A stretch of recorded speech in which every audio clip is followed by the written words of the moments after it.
তুমি মাম্মাম মাম্মাম তুমি কি টানছো? নাইটি?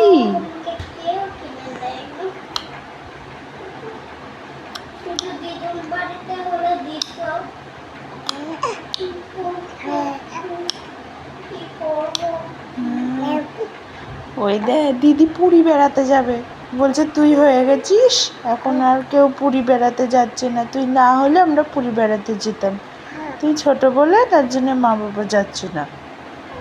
হ্যাঁ, ওই যে তার জন্য কাঁদছে বসে বসে। আর ঠিক করেছি, আমি হয়ে গেছি। পিটুবো। ও মাম্মাম, হ্যাঁ হ্যাঁ, ছো না, ও মা এটা।